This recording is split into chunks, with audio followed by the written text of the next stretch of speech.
Assalamualaikum warahmatullahi wabarakatuh. Halo anak-anak hebat, calon orang-orang sukses, apa kabar semuanya? Semoga semuanya selalu dalam keadaan sehat ya. Baiklah anak-anak, bertemu lagi dengan Ibu di pembelajaran IPS. Sudah siap dengan pembelajaran hari ini? Siap ya?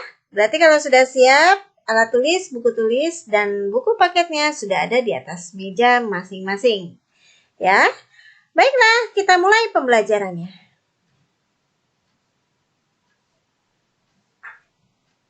Baiklah anak-anak, hari ini Ibu akan membahas mengenai kerjasama dan manfaat kemerdekaan bagi kesejahteraan bangsa Indonesia.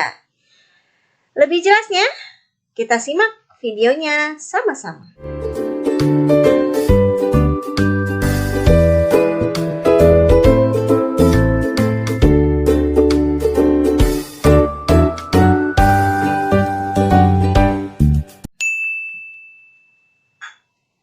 Kemerdekaan. Sebelum perjuangan bangsa Indonesia sering sekali mengalami kegagalan. Hal itu disebabkan oleh perjuangan yang masih bersifat kedaerahan. Kondisi tersebut mengubah pemikiran para pejuang untuk bersatu meraih kemerdekaan. Proklamasi kemerdekaan, semangat persatuan terus dijaga.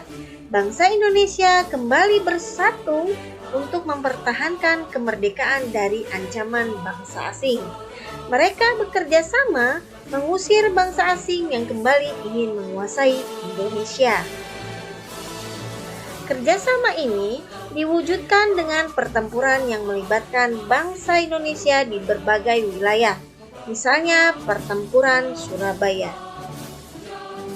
Bung Tomo dan are-are Surabaya bekerja sama untuk meraih sebuah tujuan, yaitu mempertahankan Indonesia dan mengusir penjajah dari Surabaya. Tujuan ini dapat tercapai karena kerjasama yang berlandaskan semangat persatuan. Nah, sama halnya seperti kita, melakukan sesuatu kegiatan dengan cara bekerja sama memudahkan kita dalam meraih sebuah tujuan. Begitupun ketika kalian belajar di sekolah maupun di rumah, kalian dan teman-teman kalian bekerja sama untuk menyelesaikan tugas yang diberikan oleh guru atau orang tua.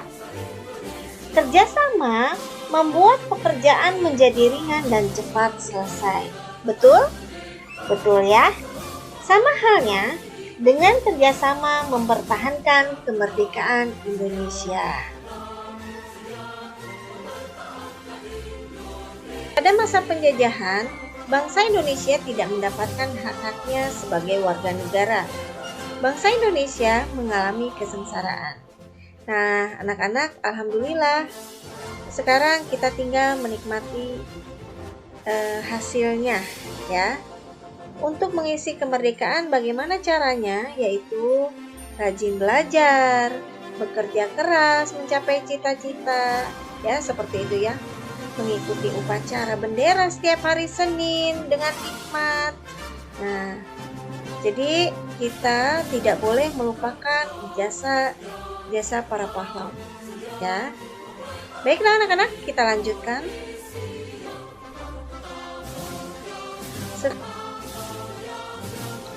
Setelah kemerdekaan diproklamasikan, kehidupan bangsa Indonesia berangsur membaik. Bangsa Indonesia memulai pembangunan dalam berbagai bidang.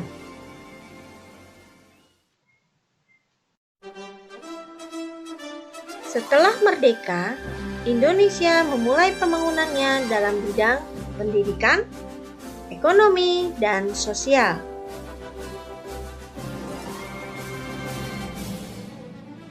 Pertama adalah bidang pendidikan.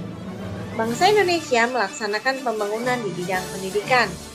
Pada masa penjajahan, pendidikan hanya dimiliki oleh golongan bangsawan.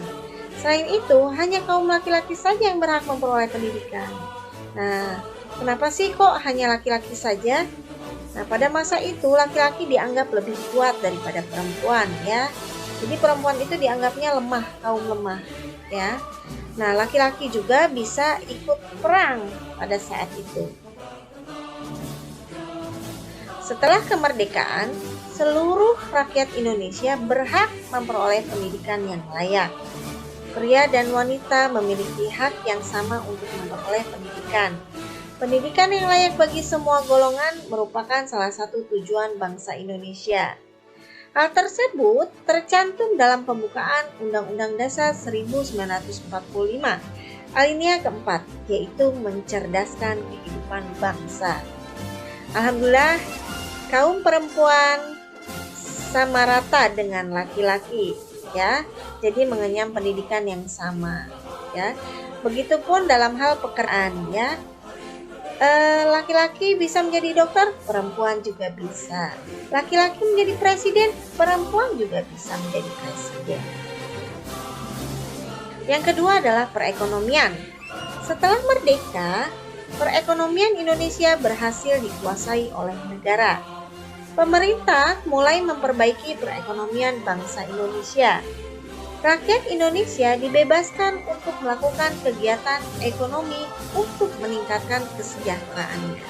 Nah, setelah merdeka, jadi rakyat Indonesia bebas untuk melakukan kegiatan ekonomi seperti berdagang, bertani, dan lain-lain untuk meningkatkan kesejahteraan hidupnya.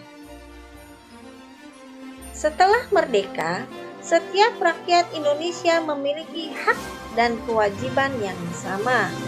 Meningkatkan kesejahteraan rakyat merupakan tanggung jawab pemerintah. Misalnya, dengan membuka lapangan pekerjaan untuk mengurangi pengangguran dan mendukung program pemerintah.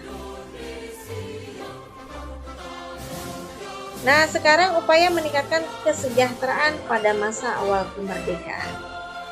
Pada masa awal kemerdekaan, perekonomian Indonesia mengalami keterpurukan. Oleh karena itu, pemerintah pun menerapkan beberapa kebijakan. Apa aja sih kebijakannya? Mari kita lihat. Berikut upaya-upaya yang dilakukan bangsa Indonesia. Pertama, kebijakan Uang Republik Indonesia atau yang disebut ORI. Pada 1 Oktober 1946, pemerintah mengeluarkan larangan menggunakan mata uang meja dan digantikan dengan penggunaan ORI sebagai alat pembayaran yang resmi di Indonesia. Kedua, konferensi ekonomi. Pada tahun 1946, Menteri Kemakmuran Darmawan Mangunkusumo mengundang para kepala daerah di Pulau Jawa untuk mengadakan konferensi ekonomi. Ketiga, pinjaman nasional. Pemerintah mendirikan Bank Tabungan Pos. Program ini bertujuan untuk mengumpulkan dana bagi kepentingan perjuangan dan meningkatkan kepercayaan rakyat kepada pemerintah Indonesia. Keempat, Badan Perancang Ekonomi atau Planning Board. Pada tahun 1947, Menteri Kemakmuran A.K. Gani mengusulkan pembentukan Badan Perancang Ekonomi. Badan ini bertugas menyusun rencana pembangunan ekonomi Indonesia. Kelima yaitu Rencana Kasimo. Menteri Urusan Bahan Makanan I.J. Kasimo menyusun sebuah program yang disebut Rencana Kasimo. Tujuan program ini adalah untuk meningkatkan kesejahteraan rakyat dengan meningkatkan produksi pangan. Baiklah anak-anakku, semua sudah Ibu jelaskan. Saatnya kalian menerima tugas IPS dari Ibu. Semoga kalian mengerjakannya dengan sepenuh hati ya. Semangat seperti pahlawan-pahlawan yang telah berjuang memerdekakan bangsa Indonesia. Jangan kalah ya. Oke, tidak banyak tugasnya. Ada 5 soal. Mohon dijawab dengan benar. Apabila menyimak video dari awal hingga akhir, sudah pasti bisa menjawab pertanyaan tadi.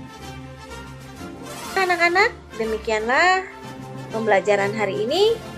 Terima kasih banyak sudah menyimak, sudah memperhatikan. Mudah-mudahan ilmu yang Ibu berikan bermanfaat untuk kalian semua. Wassalamualaikum warahmatullahi wabarakatuh. Sampai jumpa.